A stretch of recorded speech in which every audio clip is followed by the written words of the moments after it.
O meu melhor Natal. O meu melhor Natal foi o de 1974, que eu estava com os meus avós, pai, mãe, etc.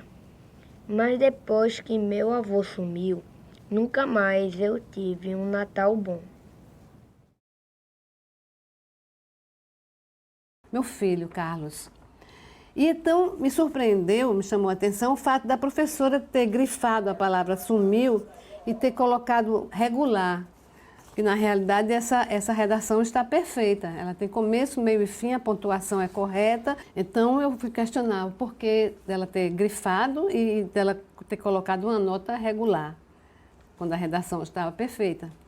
Então ela me disse que estranhou o fato dele colocar sumiu. Quer dizer, ficou sem sentido a redação dele. Então eu disse, não, ele sumiu. O avô dele sumiu. Ele é um desaparecido político, foi perseguido pela ditadura militar, morto, e até hoje ninguém sabe onde o corpo dele foi colocado. Então, ele sumiu.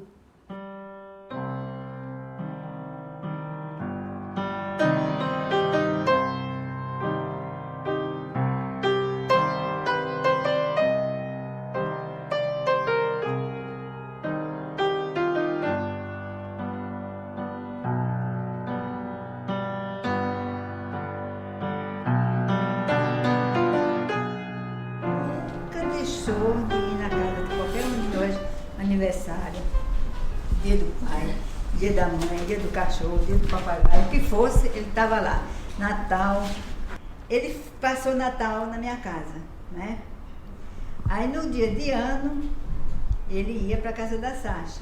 Antes dele ir, ele passou lá em casa. Aí eu estava na cozinha, sentada assim, em pé na pia, cortando um assado que eu tinha feito. Aí ele chegou assim por trás de mim, né? Me deu um beijo, beliscou, tirou um pedaço de um assado lá na fatia, comeu, chegou e falou, filha, eu tô indo pra casa da Sasha. Quando ele saiu daqui, saiu de trás, eu senti outra pessoa chegar junto de mim. E não acredita, ele deve achar que é fantasia minha, mas eu senti.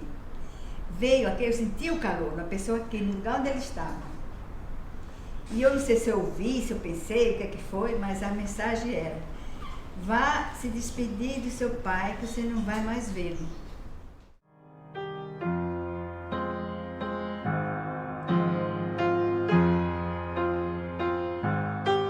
Irã foi uma pessoa muito conhecida em Natal. Ele construiu uma história em Natal, ele chegou em Recife, e em Recife a história dele se amplificou. Até pelo fato de que ele foi secretário municipal de Miguel Arraes. Isso deu a ele uma dimensão, tá certo? Bem maior. Aqui no Rio Grande do Norte, o histórico dele é o histórico de teatro, ligado a atividades de esquerda, peças de esquerda, mas às vezes também puro teatro mambembe. E a atividade de jornalista de esquerda. Em 49 nós saímos de Natal para Recife, né? Quando ele foi a tarefa do partido para dirigir o jornal Folha do Povo. Então essa década de 50, que a gente ficou nesse apartamento, até 64, ela era uma ilegalidade meio consentida. Então, não havia nessa época, apesar de ter havido prisões. Mas haviam prisões. Sim, houve meu prisões. Padrinho foi preso nessa época várias vezes. Mas Tanto que meu batizado demorou a acontecer exatamente por isso. Porque ou meu padrinho estava preso ou meu pai estava fugindo. Exatamente.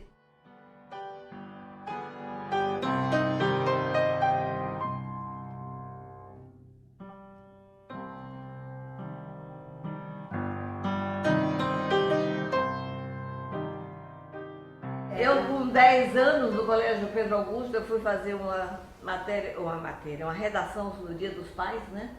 E orgulhosamente botei lá, meu pai é ator, jornalista, meu pai tem várias profissões, é ator, jornalista, vogal e comunista. A professora ficou desesperada. Me chamou em particular, minha filha, não diga, eu não sabia por que não podia dizer, porque para mim era ser comunista, era ser meu pai.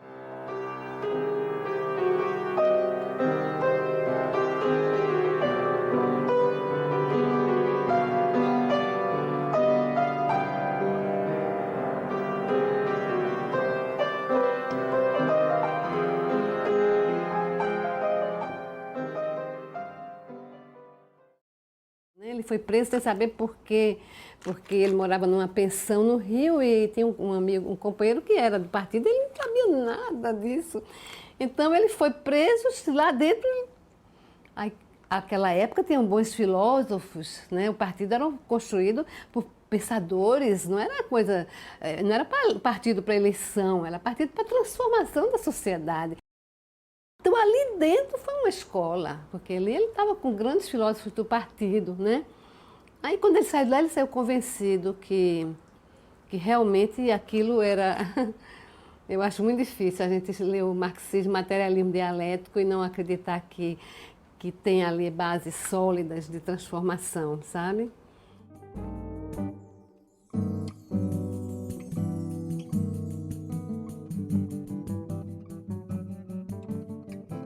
Esse samba é muito antigo, ele é de 35 e ele construiu na prisão, no Rio de Janeiro. Eu só fiquei em casa porque não tem sapato pra sair. Por causa disso eu fui dormir. Meu terno já não se sabe onde que vai servir. Não é conversa para rir. Minha gravata parece conta da antiguidade. Minha camisa já não tem costado. Parece que eu vivo de caridade. Meu Deus, que crise danada estou atravessando. Ele falou, daqui uns 15 dias eu volto, a gente vai ouvir essas músicas novas. E aí não voltou mais. A gente tinha o disco, por exemplo, como era um disco de Marinês, Sua Gente. E esse da Guarani, ele falava muito, a gente tocava muito. Então era uma coisa que quem chegava lá em casa ouvia. Saudade, bichinha danada, que me fez morada e não quer se mudar. Tem gosto de giló verdinho plantado na lua nova do Penai.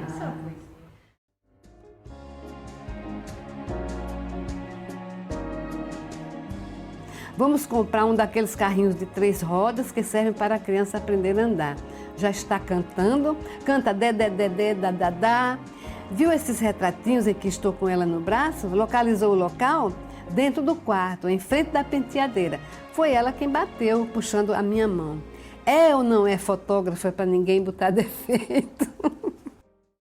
Quando o Hermilo resolveu convidar amigos para criar o Teatro Popular do Nordeste, dando continuidade ao Teatro Estudante de Pernambuco, convidou Irã. Aqui o Zé Pimentel e a Geninha Sada Rosa Borges aqui, ó. Uhum. Grande talento, olha a Geninha aqui também, fazendo a Marieta. Um dos maiores nomes do teatro de amadores de Pernambuco, do teatro pernambucano. Era a peça de estreia do TPN, a gente fez essa temporada no Teatro do Parque. Irã dançava, Irã usava uma peça dentária, tirava para o nariz bater no queixo. Ele fez do padre um gaiato mesmo, e foi uma maravilha, Ariano gostou muito.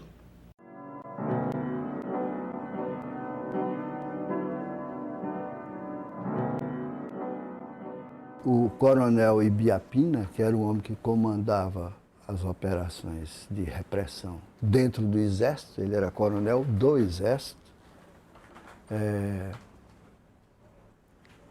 deu uma prioridade altíssima à prisão dele. Tanto que prendeu. Aí já foi o Hélio Biapina que mandou prender. Mandou prender Dona Célia, Ardigan, era o marido de Nádia, Sacha e a mim, para dar conta de Irã.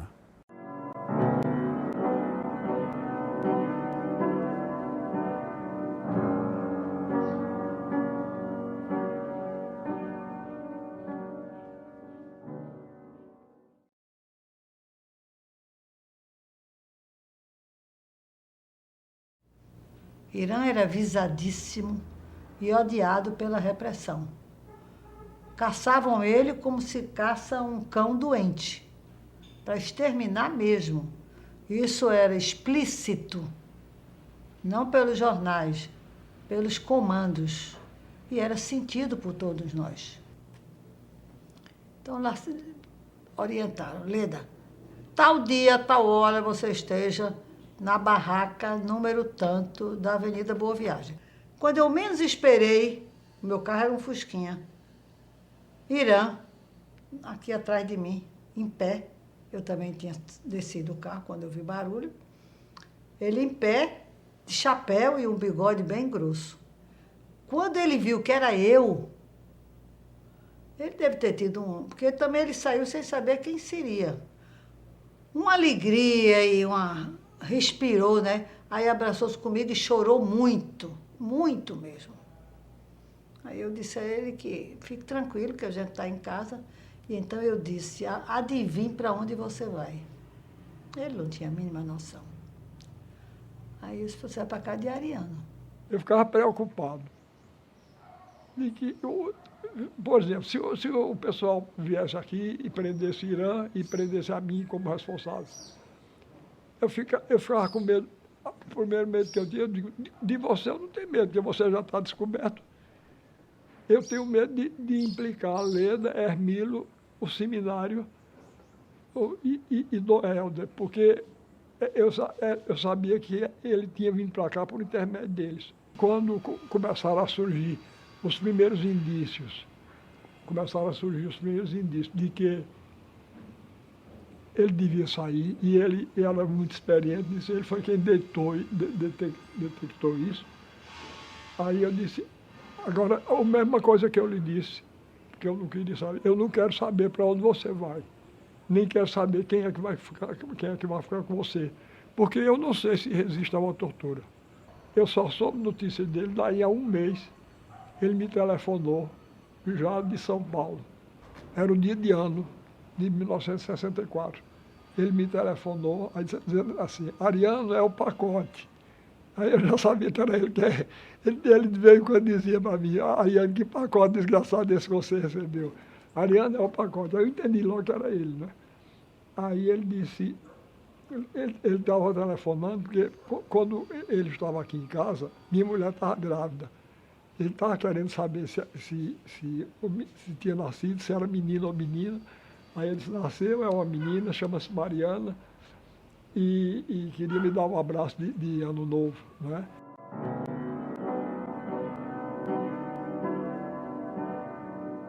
Um certo dia, mais ou menos 7 horas da manhã, eu tive necessidade de ir na casa de Hugo Martins, companheiro comunista originário de Caruaru. Chego de repente na casa de Hugo Martins, sem avisar. Quando entro na casa, vou entrando, me defronto com Irã Pereira, caracterizado, eu acho que ele usou toda a coisa dele de ator, caracterizado como peão, assim, bigodão de peão, roupa de peão, chapéu na cabeça. Aí eu surpreendi onde ele estava se escondendo, assim, né? Que era na casa de Guri. Aí ele olhou para mim assim, fez boca de siri, e foi saindo. E o Hugo Martins disse, o Guri disse, tio Hilário vai comprar leite ali. Era o tio Hilário de Guri, né? Então foi a última vez que eu vi Irã Pereira. E o partido pegava esses caras mais perigosos e mandava para minha casa. Davi Capistrano, que era o secretário-geral e tal. E Irã passou, acho que 1 mês ou 2 comigo. Até que o partido arrumou alguma rota de fuga e ele foi embora. Aí depois eles mataram. E ele rapidamente se transformava, botava um bigode bem bacana, sabe, grossão. Ele estava fazendo prateleiras para colocar os livros. Aí então ele cortava as madeiras, aí comprava as mãos francesas e colocava os livros para colocar, porque não tinham estantes para tantos livros. A família reunida em São Paulo em plena clandestinidade. Não, o fotógrafo foi papai. Eu tenho várias últimas lembranças. Meu pai me tornou uma pessoa aficionada por cinema. Hoje eu sou uma cinéfila de carteirinha. E por quê? Porque todo final de semana ou eu ia para o teatro ou eu ia para o cinema. Então eu tenho algumas lembranças fantásticas. Assisti. Se meu Fusca falasse com meu pai, e eu vi as gargalhadas frouxas dele dentro do cinema. Acredito que se cada comunista, mantendo-se fiel aos seus princípios e à ideologia proletária, reunisse em torno de si dezenas e dezenas de amigos, de admiradores, de pessoas que os respeitem pela sua conduta, pela sua maneira de tratar, pela sua honestidade de princípios, bem reduzida seria o efeito da propaganda, da reação, que pinta o comunista como um bandido. Eu casei, eu já estava na televisão, era uma figura pública, meu marido era uma figura pública, era ator. E então no meu casamento era onde papai não poderia jamais estar. Mamãe não foi para não ser vista, né? E meu pai foi para a festa e ele estava tão feliz em estar participando que ele é como se ele tivesse até esquecido um pouco do drama que ele vivia naquele momento. Como se a gente tivesse. O meu casamento foi um retorno às nossas origens em Recife.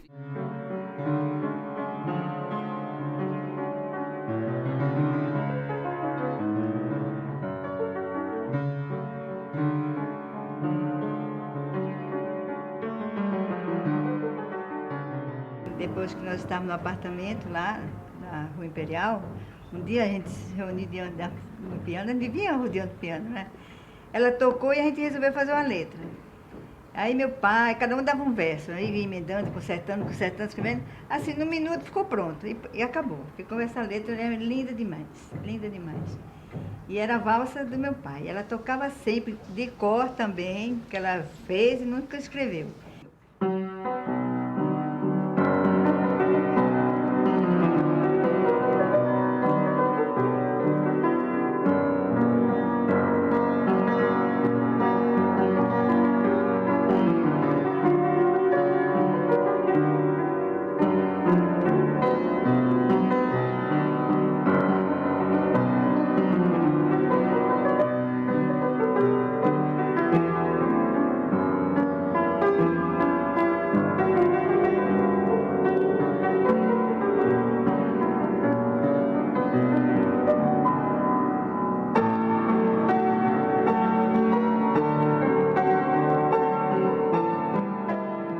Tempos depois, ele já na clandestinidade de São Paulo, em São Paulo, amigos comuns, eu acho que também foi Paulo, deram o endereço onde a gente estava. A gente marcou o encontro com o Irã. Ele veio, ele não tinha mais o nome de Irã, era outro nome. Veio com um layout bem diferente, o bigode era diferente, cabelo grande, chapéu até aqui, óculos escuros. Foi muito emocionante. Hermílio já estava operado do coração. E a conversa era para matar a saudade, para relembrar o TPN, relembrar as brincadeiras, a casa de Paulo Cavalcante. Era mais para oxigenar ele como pessoa, porque ele já estava separado de Célia, já estava separado das meninas, na vida da clandestinidade. Era muito duro. Cada vez que marcava um encontro com o Irã, se ele atrasasse e se faltasse, então, já tinha certeza que ele tinha caído. E foi assim um dos encontros.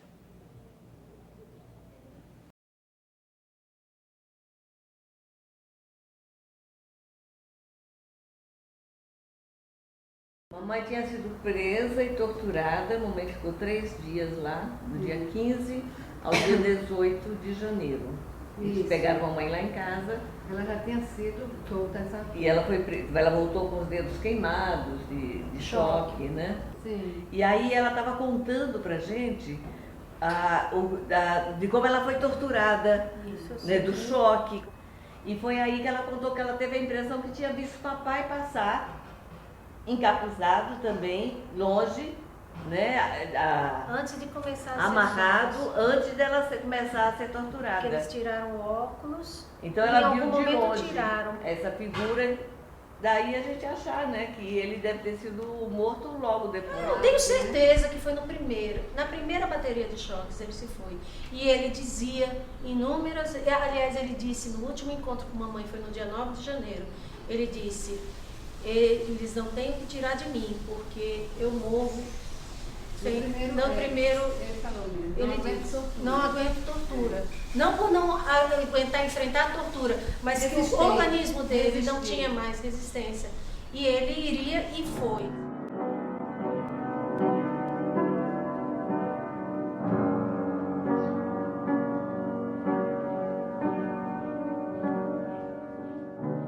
Porque ele sabia que era o tripé, que era a propaganda, o jornal A Folha. A Voz Operária era feita por Irã Pereira em São Paulo e eles não conseguiam chegar. E o jornalzinho todo mês saía para São Paulo inteiro, para o Rio Grande do Sul, mandava para todo canto do Brasil. Saía normalmente, bem impresso, com papel bom, com tudo. E eles só faltava morrer porque não conseguia chegar. Porque ele tinha muito o que entregar para eles, ele não ia entregar nada. Então eles devem ter botado logo para lascar em cima do velho, para ver se ele entregava, e ele não entregou e pronto. Hoje a ausência sofrida, minha alma dorida, ferida sem calma, só resta a tristeza que invade a lembrança daquele sorriso e uma grande saudade.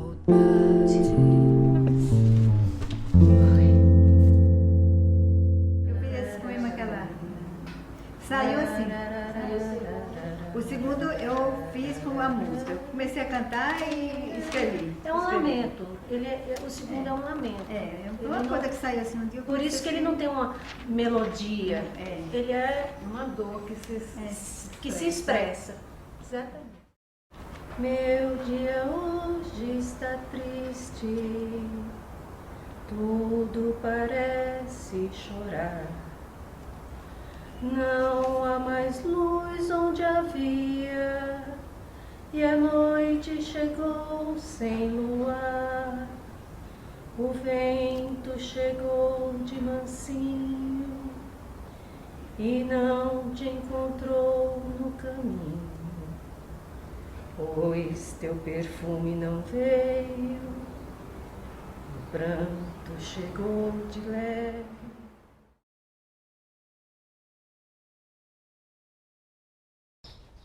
Por que fizeram tudo? Por que prenderam todas nós? Por que causaram? Por que tanto terrorismo contra nós? Por que tanta perseguição? Por que carros na esquina, campanas, gente seguindo? Por que escuta no telefone se não tinham motivo para isso? Se inclusive eles já tinham morto meu pai, já sabiam que ele estava morto, por que continuaram ainda por quase 2 anos ouvindo nossas conversas? Eles também se preocupavam com aquelas pessoas mesmo, mas que eram pessoas comprometidas com a reorganização do movimento de massas. Então, num determinado momento, eles investiram no Partido Comunista, que não estava vinculado à luta armada. Mas eram dirigentes comprometidos com a luta dos trabalhadores, com a reorganização popular, e para eles eram perigosos. Como também eles eram tão antidemocratas que, para fazer a abertura dele, tiveram que fazer essa limpeza e também os ameaçava democratas que não eram comunistas, que tivessem uma certa liderança popular. E, para isso entrou a Operação Condor. É o caso de João Goulart, de Juscelino Kubitschek, do próprio Lacerda, que há suspeita de que, quer dizer, quem tivesse uma certa liderança política civil ameaçava. Então, eles queriam fazer um processo de abertura sob controle, fazendo uma grande limpeza antes. E Irã Pereira entrou nisso. Irã Pereira era daquele grupo de comunistas que não eram favoráveis à luta armada, mas eram caras comprometidos com a luta. Tinham experiência de clandestinidade, sabiam reorganizar forças democráticas, tinham vínculos com a sociedade civil e, por isso, eram perigosos. Dizima e depois democratiza, com as forças já esmagadas, né? Você procura fazer, aí você tem o controle.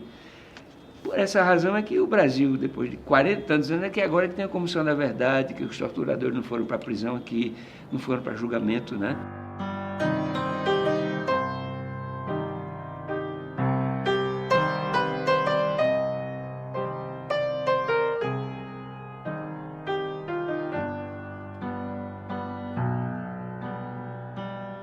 Como documentam os autos, sou autora e recorrida na apelação interposta pela União contra a veneranda sentença do excelentíssimo Dr. Magnus Delgado, juiz da primeira vara da Justiça Federal em Natal. Decisão esta que, antecipando-se ao reconhecimento oficial pela própria União Federal através da Lei nº 9.140, de 5 de dezembro de 95, concluiu pelo nexo de causalidade a responsabilidade objetiva do Estado pelo desaparecimento e morte de meu pai, Irã de Lima Pereira. Sim, senhores, no dia 13 de janeiro de 1975, as vidas de minha mãe, que ali está sentada, hoje com 75 anos de idade, e de 4 filhas, das quais sou a caçula, sofreu uma ruptura abrupta e sem sentido. Nessa data, aos 13 anos de idade, meu amigo, meu ídolo, meu pai, foi arrancado de nossas vidas. Vim hoje aqui buscar, senhores, aquilo pelo qual meu pai dedicou toda uma vida e pelo que morreu. Vim aqui buscar algo pelo que os senhores juraram trabalhar ao saírem de seus bancos universitários. Apenas vim apelar aos senhores que cumpram com o compromisso maior de sua profissão. O que lhes peço, senhores, é que façam justiça